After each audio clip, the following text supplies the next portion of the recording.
जय श्री राम, हर हर महादेव। मैं अधिवक्ता बागेश श्रीवास्तव वाराणसी से पुनः आप लोग के समक्ष उपस्थित हूँ एक नया वीडियो लेकर नए ऊर्जा के साथ। और मुझे विश्वास है कि आप लोग भी ऊर्जावान होंगे। हम लोग चर्चा कर रहे थे उत्तर प्रदेश उच्चतर न्यायिक सेवा के पूर्व के प्रश्न पत्रों का कि इसका उत्तर कैसे दिया जाएगा। आज गतांक से आगे का चर्चा करेंगे। सन 2018 का जो द्वितीय पार्ट था, सेकेंड पार्ट का जो एग्जाम हुआ था, उसका तृतीय प्रश्न पत्र का आज हम लोग चर्चा किया जाएगा। विषय पर आने से पहले मेरा निवेदन है कि अभी तक मेरे इस चैनल को जिन व्यक्तियों द्वारा सब्सक्राइब नहीं किया गया है, कृपया सब्सक्राइब जरूर कर लें। बेल आइकन पर क्लिक कर दें ताकि जब भी मैं कोई वीडियो अपलोड करूं तो आपको इसकी सूचना मिल जाए। साथ में वीडियो पसंद आए तो इसको अधिक से अधिक लोगों को जरूर शेयर करें। आते हैं क्वेश्चन पर। क्वेश्चन नंबर 1 है, एक भूधारक यह जानते हुए कि उसकी भू संपदा की सीमाओं के अंदर एक हत्या की गई है, उस जिले के मजिस्ट्रेट को जानबूझकर यह मिथ्या इतला देता है कि मृत्यु असामान्य ऊंचाई से गिरने के परिणाम स्वरूप दुर्घटना से हुई है। ये भारतीय दंड संहिता के अंतर्गत परिभाषित किस अपराध का दोषी है और दोषसिद्धि पर ए को किस सीमा तक का दंडादेश दिया जा सकता है। देखिए, जो भारतीय दंड संहिता की धारा 203 है उस पर आधारित है। 203 के अनुसार ये कह रहा है कि जो कोई यह जानते हुए या विश्वास करने का कारण रखते हुए कि कोई अपराध किया गया है, उस अपराध के बारे में कोई ऐसी इत्तला देगा जिसके मिथ्या होने या उसे ज्ञान या विश्वास हो, वह दोनों में से किसी बात के कारावास की जिसकी अवधि 2 वर्ष तक की हो सकेगी या जुर्माने से या दोनों से दंडित किया जाएगा। स्पष्टीकरण कह रहा है इसका कि धारा 201 और धारा 202 में और इस धारा में अपराध शब्द के अंतर्गत भारत से बाहर किसी स्थान पर किया गया कोई भी ऐसा अपराध आता है जो यदि भारत में किया जाता तो निम्नलिखित धारा के अंतर्गत अर्थात 302, 304, 382, 392, 393, 394, 395, 396, 397, 398, 399, 402, 435, 436, 449, 450, 457, 458, 459 तथा 460 में से किसी भी धारा के अधीन दंडनीय होता। तो भारत के बाहर इन अपराधों पर भी ये एक्सटेंड कर रहा है। चूँकि जो क्वेश्चन है उसमें क्वेश्चन के अनुसार उसने किसी ऐसे अपराध का इतला दिया है जो कि वो जानता था कि ये अपराध हो चुका है, मिथ्या इतला दिया है, तो इसलिए उसको 2 वर्ष तक की सज़ा हो सकती है और उसमें जुर्माना भी आरोपित किया जा सकता है उसको। इसके अलावा ये नेचर अगर जो देखा जाए तो सीआरपीसी में अगर जो इसके इंडेक्स में देखा जाएगा तो ये असंज्ञेय तथा जमानती तथा असमनीय प्रकृति का ये अपराध है। अब आते हैं हम लोग क्वेश्चन नंबर 2 पे। करें कि अम्ल का प्रयोग करके स्वेच्छा घोर उपहति कारित करने के संबंध में भारतीय दंड संहिता के अंतर्गत विहित प्रावधानों की विवेचना कीजिए। देखिए, जो धारा 326 कैपिटल ए और 326 कैपिटल बी है उसको सन 2013 में अमेंडमेंट करके जोड़ा गया और उसमें ये बताया गया है 326 कैपिटल ए में कि मैक्सिमम दंड जो है माने कम से कम उसको 10 साल से कम की नहीं होगा और अधिकतम जो है आजीवन कारावास की उसको सज़ा हो सकती है। और 326 कैपिटल बी जो है वो स्पेशली अटेम्प्ट के बारे में बात करता है। यही जो धारा 326 कैपिटल ए है उसी के अटेम्प्ट की बात ये कर रहा है। तो उसमें ये कह रहा है कि ये जो दंड होगा ये कह रहा है कि 5 वर्ष से कम का नहीं होगा, जो 7 वर्ष तक का हो सकेगा, दंडित किया जाएगा और जुर्माने से भी दंडनीय होगा। स्पष्टीकरण जो बता रहा है वो जो दोनों स्पष्टीकरण है ये 326 के कैपिटल बी में बता रहा है कि मतलब अम्ल से तात्पर्य क्या होगा, ज्वलनशील प्रकृति से तात्पर्य क्या होगा। तो हम लोग 326 का कैपिटल बी पहले देख लेते हैं, उसके बाद कैपिटल ए पढ़ेंगे 326 का। इसका स्पष्टीकरण कर रहा है कि धारा 326 क और इस धारा के प्रयोजनों के लिए अम्ल में कोई ऐसा पदार्थ सम्मिलित है जो ऐसे अम्लीय या संक्षारक स्वरूप या ज्वलन प्रकृति का है जो ऐसी शारीरिक क्षति करने योग्य है जिससे क्षत चिन्ह बन जाते हैं या विद्रूपता या अस्थायी या अस्थायी निषक्ता हो जाती है। और दूसरा स्पष्टीकरण इसका कह रहा है कि धारा 326 क और इस धारा के प्रयोजनों के लिए अस्थायी या आंशिक नुकसान या अंग विकार का अपरिवर्तनीय होना आवश्यक नहीं होगा। मतलब जो हम लोग पढ़ते आए हैं ना धारा 326 में कि या 323 में कि ग्रेवियस हर्ट क्या होता है, तो उसी ग्रेवियस हर्ट को ये जो मतलब इसमें बता रहा है आगे का एक रूप लेकर के कि ग्रेवियस हर्ट अगर जो आम्ल अटैक से होता है तो क्या होगा, एसिड अटैक से होता है तो क्या होगा। तो इसका टाइटल है voluntarily causing grievous hurt by use of acid attack. मतलब कोई एसिड से अटैक करके कोई वायलेंटरली अगर जो ग्रीवियस हर्ट करता है तो ये धारा वहाँ पे लागू होगा। अब धारा ये क्या कह रहा है कि जो कोई किसी व्यक्ति के शरीर के किसी भाग या किन्हीं भागों को उस व्यक्ति पर अम्ल फेंक कर या उसे अम्ल देकर या किन्हीं अन्य साधनों का ऐसा कारित करने के आशय या ज्ञान से कि यह संभाव्य है कि वह ऐसी क्षति या उपहति कारित करे, प्रयोग करके अस्थायी या आंशिक नुकसान कारित करता है या अंग विकार करता है या जलाता है या विकलांग बनाता है या विद्रुपित करता है या निःशक्त बनाता है या घोर उपहति कारित करता है, वह दोनों में से किसी भांति के कारावास से जिसकी अवधि 10 वर्ष से कम की नहीं होगी किंतु जो आजीवन कारावास तक की हो सकेगी दंडित किया जाएगा और जुर्माने से भी दंडनीय होगा। प्रोविजो कह रहा है कि ऐसी परंतु ऐसा जुर्माना पीड़ित के उपचार के चिकित्सीय खर्चों को पूरा करने के लिए न्यायोचित और युक्तियुक्त होगा, परंतु यह और कि इस धारा के अधीन अधिरोपित कोई जुर्माना पीड़ित को संदत किया जाएगा। अब 326B कह रहा है कि जो कोई किसी व्यक्ति को अस्थायी या आंशिक नुकसान कारित करने या उसका अंग विकार करने या जलाने या विकलांग करने या विद्रुपित करने या निःशक्त बनाने या घोर उपहति कारित करने के आशय से उस व्यक्ति पर अम्ल फेंकता है या फेंकने का प्रयत्न करता है या किसी व्यक्ति को अम्ल देता है या अम्ल देने का प्रयत्न करता है, वह दोनों में से किसी भांति के कारावास से जिसकी अवधि 5 वर्ष से कम की नहीं होगी किंतु जो 7 वर्ष तक की हो सकेगी दंडित किया जाएगा और जुर्माने से भी दंडनीय होगा। और स्पष्टीकरण हम लोग पढ़ ही लिए हैं। तो ये दोनों धाराएं जो हैं अम्ल से संबंधित है, जो कि इस क्वेश्चन का आंसर इसमें दिया जा सकता है। अब उसके बाद से कह रहा है कि Joseph, question number 3, Joseph Shine बनाम भारत संघ AIR 2018 सुप्रीम कोर्ट में उच्चतम न्यायालय ने भारतीय दंड संहिता की धारा 497 और साथ ही दंड प्रक्रिया संहिता की धारा 198 क्लास 2 को भी खंडित कर दिया। ऐसा करने के उच्चतम न्यायालय द्वारा दी गई पृष्ठभूमि और तर्कों की विवेचना कीजिए।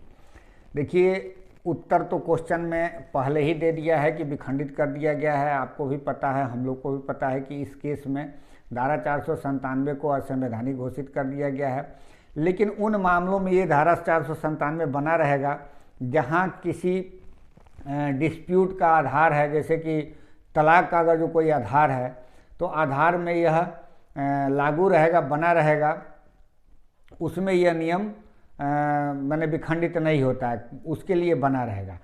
अब चूंकि जो जोसेफ साइन का निर्णय आया उसमें कुछ बिंदु है उसको देख लेते हैं। उसके बाद जो मुख्य बिंदु है वो आया था श्रीमती सौमिथी विष्णु बनाम भारत संघ अन्य के मामले में, या एक और मामला था कल्याणी का मामला था, या बी रेवती का मामला था। उस मामले में जो क्वेश्चन उठाए गए थे उसी क्वेश्चन को ले करके इस धारा को इनवैलिड घोषित किया गया। अब जोसेफ सीने बनाम भारत संघ का जो मामला था उसमें पहला तो ये कहा गया कि भारतीय दंड संहिता की धारा 497 संविधान के अनुच्छेद 14, 15 और 21 का उल्लंघन करती है अतः असंवैधानिक है। और दूसरा कार्य कि धारा 497 को समाप्त किया जाता है। और तीसरा कार्य विवाहेतर संबंध असंवैधानिक नहीं है। और चौथा कार्य कि परंतु ऐसे संबंध विवाह विच्छेद का आधार हो सकेंगे। और आखिरी कार्य कि दंड प्रक्रिया संहिता की धारा 198(2) उक्त सीमा तक निष्प्रभावी घोषित की जाती है। अब चूंकि धारा 198(2) में ये कहा गया है कि कोई भी धारा अगर जो 497 के तहत अपराध होता है किसी महिला के, तो उसके पति द्वारा या उसके द्वारा परिवाद दाखिल किया जा सकता है जिसके संरक्षक में वो महिला है। तो वहाँ पे रिपील कर दिया गया, मतलब ये असंवैधानिक घोषित कर दिया गया। और जो सौमित्री विष्णु बनाम भारत संघ का मामला था उसमें धारा अनुच्छेद 14 और 15 का अवलंब लेकर के ये कहा गया कि धारा 497 जारकर्म करने वाले को अभियोचित करने का अधिकार पति को प्रदान करती है, परंतु यह स्त्री को अधिकार नहीं देती है कि वह उस औरत को अभियोजित कर जिसके साथ पति ने जारकर्म किया है, मतलब उसको राइट नहीं देती है। दूसरा आधार यह उठाया गया था कि धारा 497 स्त्री को यह अधिकार नहीं देती है कि वह पति को अभियोजित कर सके जिसने एक अन्य औरत के साथ जारकर्म किया है। और तीसरा ग्राउंड इसमें ये लिया गया था कि धारा 497 के अंतर्गत वे मामले नहीं आते हैं जिसमें पति हो अविवाहित स्त्री के साथ लैंगिक संबंध स्थापित करता है, जिसका परिणाम यह है कि इस विधि के अंतर्गत पति अविवाहित औरत के साथ विवाहेतर संबंध स्थापित करने के लिए पूर्ण स्वतंत्र है।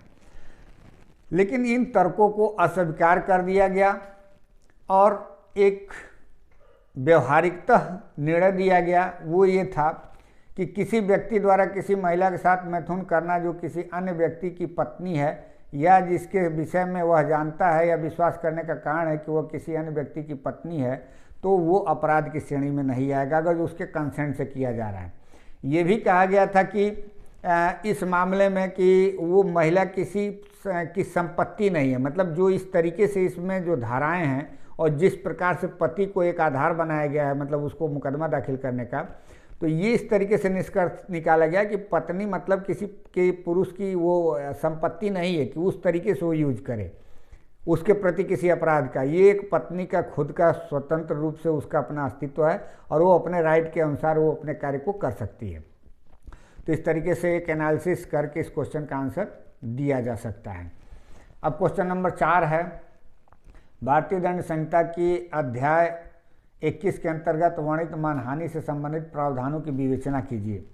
तो देखिए उसमें धारा 499 जब पढ़ेंगे आप तो उसमें बताया गया है और साथ में 10 अपवाद दिए गए हैं। 10 अपवाद के अंतर्गत अगर जो कोई बोले गए शब्दों द्वारा या लिखे गए शब्दों द्वारा प्रकाशन किए गए या दृश्य रूपेण द्वारा या किसी अन्य प्रकार से कोई ऐसा बात कहा जाता है तो वो मानहानि के कोटि में नहीं आएगा।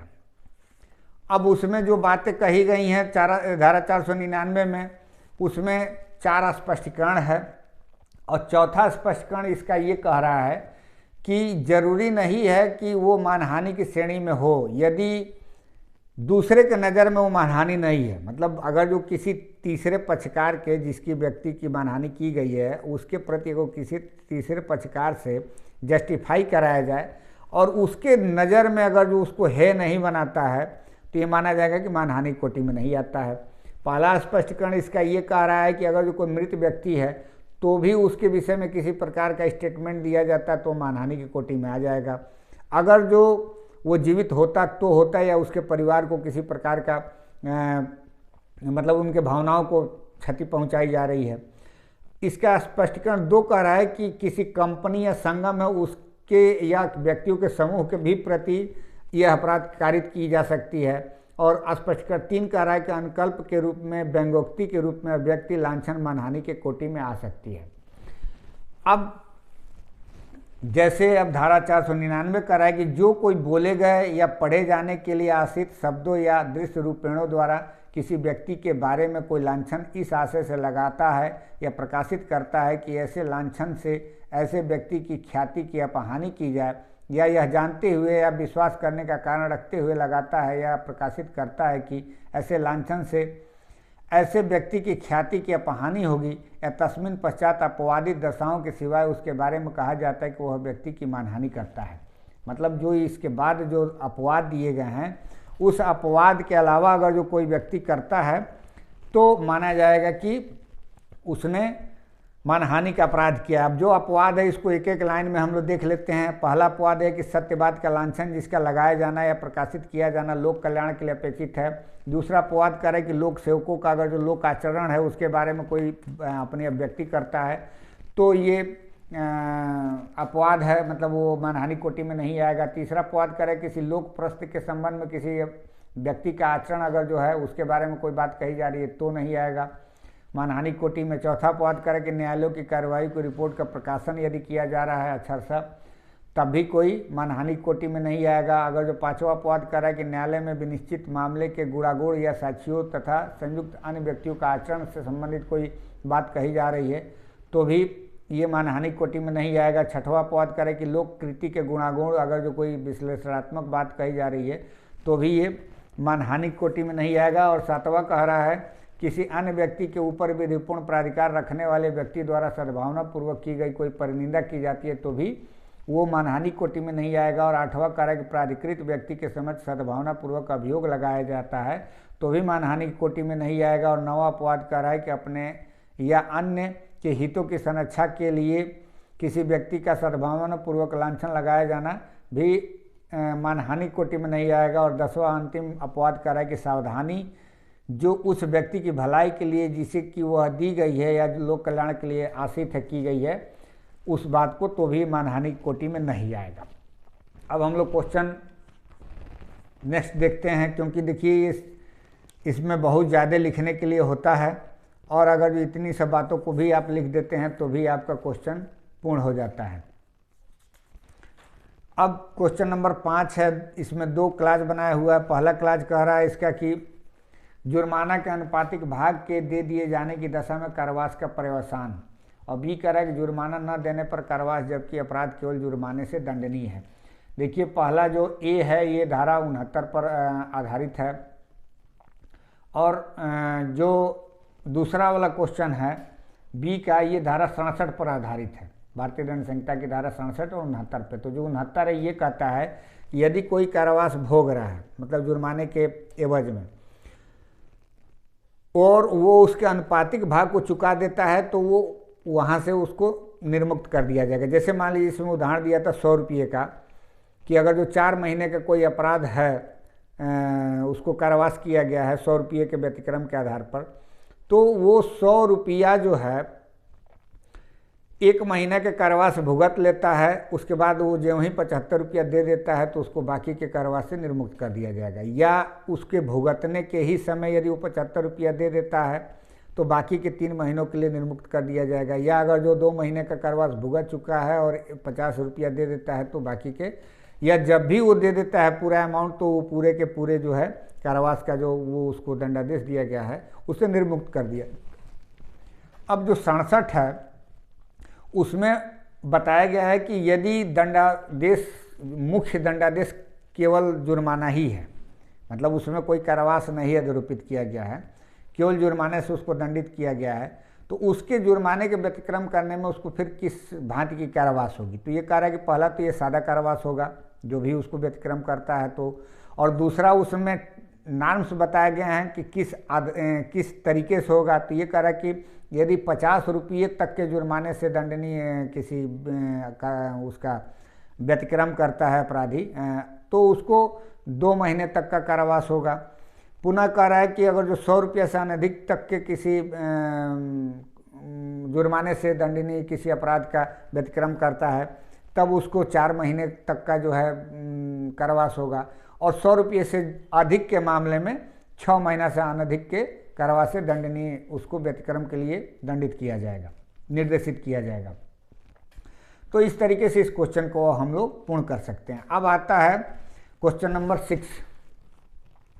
ये कह रहा है कि एक 17 वर्षीय हिंदू लड़की अपने माता पिता की देख-रेख और संरक्षण में कक्षा 12 में पढ़ते हुए उनके साथ रहती थी। उनका अपने मकान के पास दुकान करने वाले एक दुकानदार के साथ घनिष्ठता थी। एक दिन लड़की ने अपना घर छोड़ दिया और दुकानदार के पास गई और उसे अस्थायी रूप से ले जाने के लिए उससे कहा। दुकानदार उसे कई स्थानों पर ले गया। बाद में वह भारतीय दंड संहिता की धारा 363 के अंतर्गत गिरफ्तार कर लिया गया। बताइए कि क्या दुकानदार को दोषित किया जा सकता है? विधिक उपबंधों के संदर्भ सहित कारण बताते उत्तर दीजिए। पहले तो ये जो धारा आईपीसी की धारा 359, 60 और 361, मतलब धारा 359, 360 और 361 पर जो व्यापहरण से संबंधित मामले हैं उसमें बताए गए हैं। स्पेशली जो ये वर्णन किया गया है प्रॉब्लम वो धारा 361 पर आधारित है। 361 में कहा गया है कि जो कोई व्यक्ति किसी विकृत चित्त का या कोई अवयस्का जो नर है तो 16 वर्ष से कम उम्र का, नारी है तो 18 वर्ष से कम उम्र का, विधिपूर्ण संरक्षता में से बहका ले जाता है या ले जाता है तो ये व्यापहरण का अपराध कारित करता है। चूँकि इस क्वेश्चन में जो प्रॉब्लम है वो 1967 में एक मामला आया था एस वरदराजन बनाम मद्रास राज्य का, और फिर पुनः जो है सन 2020 में एक मामला है Dhirendra Kumar Patel and alias versus state of UP. इन दोनों मामलों में मतलब जो एस वरदराजन का मामला था, उस मामले को इस मामले में डिटो किया गया, हेल्ड किया गया है हाई कोर्ट द्वारा। और ये जो एस वरदराजन का मामला था, इसको माननीय सुप्रीम कोर्ट द्वारा हेल्ड किया गया था। उसमें बताया गया था कि ले जाना, बहका ले जाना और चले जाना, इसमें अंतर क्या होता है। अगर जो कोई महिला अपने से चली जाती है या कोई चला जाता है तो ये बहका ले जाना और ले जाने से अलग करता है। पहला तो ये डिफरेंस हो गया। दूसरा जो बात कहा गया था ये धीरेन्द्र कुमार पटेल वर्सेज उत्तर प्रदेश वाले मामले में, कि यदि किसी महिला का अल्बो या रिस्ट पार्सली फ्यूज्ड है या एब्सोल्युटली फ्यूज्ड है तो उसमें 2 साल का वेरिएशन माना जाना चाहिए। मतलब कि वो महिला अगर 17 साल की है तो ये मान के चलिए कि वो महिला 19 साल की होगी, अगर जो उसका पार्सली या फुल्ली जो है अल्बो या रिस्ट जो है किसी प्रकार से फ्यूज हो जाता है। तो मतलब ये मेडिकल रिपोर्ट में अगर इस बात की पुष्टि हो जाती है कि उसका अल्बो और रिस्ट जो है फ्यूज हो चुका है, तो ये माना जाता है कि 2 साल का वेरिएशन है, जहाँ की एज के मामले में किसी प्रकार का डिस्प्यूट है। अब चूंकि यहाँ 17 वर्ष कहा गया है, 17 वर्ष किस आधार पर कहा गया है इसके बारे में कोई प्रमाण नहीं है। उस केस को देखा जाए तो ये महिला है जिस अपने आप को भली बात समझती है, अपने गुण और दोष को, कि मेरे साथ क्या हो सकता है क्या नहीं हो सकता है, और इस एक उच्च स्तरीय सोच के साथ यदि वो जा रही है तो माना जाएगा कि वो कहीं ना कहीं से मैच्योरिटी के रूप में है उसके अंदर, और मैच्योरिटी के तहत वो जा रही है, यानी कि वो चली जा रही है। उसको न तो बहका के ले जाया जा रहा है न ले जाया जा रहा है, वो अपने आप चली गई है, जो एस वरदराजन बनाम मद्रास राज्य में कहा गया था। तो उस केस में यही हेल्ड किया गया था कि उसको दोष मुक्त किया गया, और ये बताया गया कि चले जाना और बहका के ले जाना और ले जाने में फ़र्क क्या होता है। तो इस आधार पर इसमें भी हम लोग ये कह सकते हैं कि ये इसको दंडित नहीं किया जा सकता है, चूँकि इसके साथ और कोई अपराध नहीं जोड़ा गया है। जैसे अगर जो इंटरकोर्स की बात आती तब ये पनिशेबल हो जाता, क्योंकि कहीं से भी 18 साल से नीचे की किसी महिला के साथ इंटरकोर्स करना, चाहे वो सहमति हो चाहे न हो, वो ऑफेंस की श्रेणी में आएगा और धारा 376 में पनिशेबल हो जाएगा। तो इस वजह से अब चूंकि इसमें केवल वो बहका ले जाना और चले जाने की बात है, तो उस दृष्टिकोण से देखा जाए तो इसमें उसका कोई अपराध नहीं है। अब क्वेश्चन नंबर 7A बता रहा है कि उत्तर प्रदेश नगर पालिका अधिनियम 1916 की धारा 48(2) के अंतर्गत राज्य सरकार कैसे, कब और किन परिस्थितियों में अध्यक्ष के वित्तीय और प्रशासनिक शक्तियों का अभिग्रहण कर सकती है, जबकि उनको पद से हटाए जाने की प्रक्रिया लंबित है। इस बिंदु पर विधि व्यवस्थाओं की चर्चा करें। हमने लोकल लॉ से संबंधित समग्र वीडियो बनाया है, उसको आप लोग जरूर देखिएगा। उसी का एक पार्ट ये है क्वेश्चन।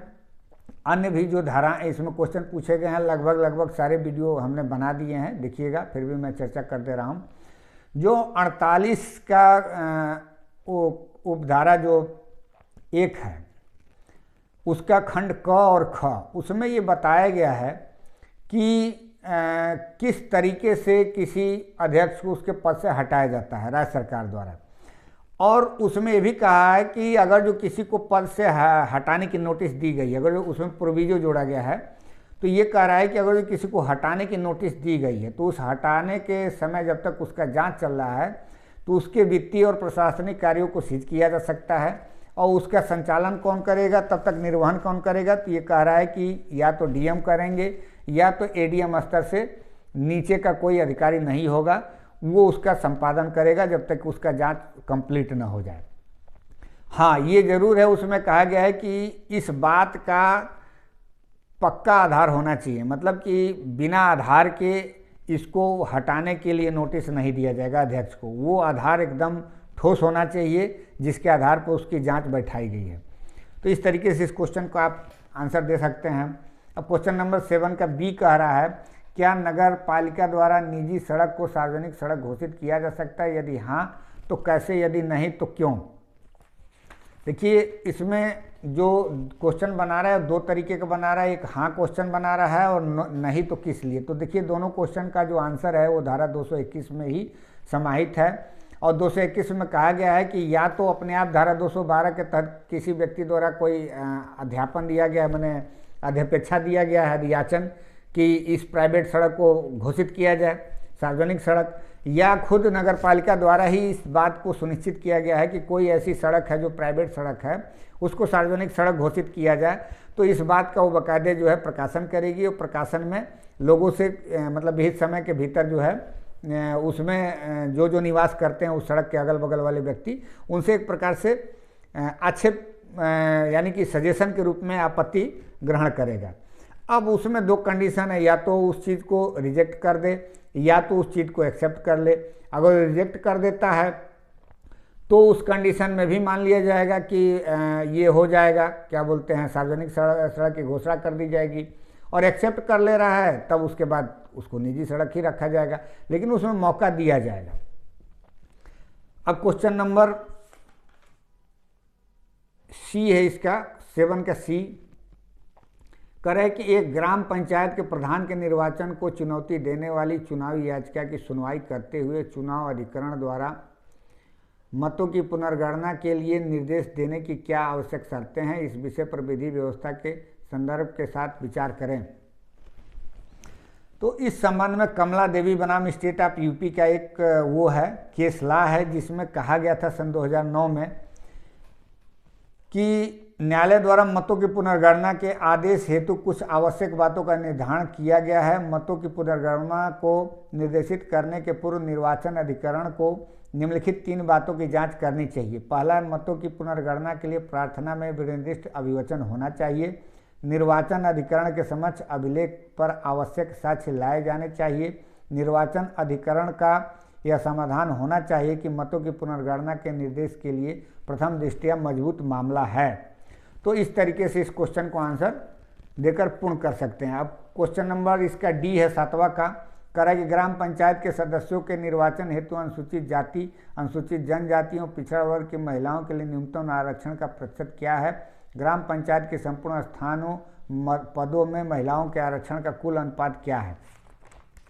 तो देखिए ये जो क्वेश्चन पूछ रहा है तो उसमें एक तो ये है कि जो जब हम लोग धारा 12 पढ़ेंगे, उत्तर प्रदेश पंचायत राज अधिनियम के धारा 5 का जो धारा 12 का उपधारा 5 है, तो उसमें बताया गया है कि अनुसूचित मतलब पहले तो यह है कि जो ओबीसी हैं उनका 27% होगा। अनुसूचित जाति और जनजातियों के महिलाओं के लिए 1/3 सीटें उसमें आरक्षित रहेंगी। और आगे ये भी कहा गया है कि कुल मिलाकर के 1/3 सीटें जिसमें अन्य जातियां भी हैं, जैसे सामान्य जाति हैं, ओबीसी है, इन तरीके की महिलाओं को भी मिलाकर के 1/3 उसमें निर्वाचन में आरक्षित रखा जाएगा। मतलब कुल मिला के इनका सीट जो होगा महिलाओं के प्रति, चाहे वो अनुसूचित जाति हो, चाहे अनुसूचित जनजाति हो, या ओबीसी हो या सामान्य हो, सबकी महिलाओं को मिलाकर के 1/3 पद जो है आरक्षित रहेगा। क्वेश्चन नंबर 8 है,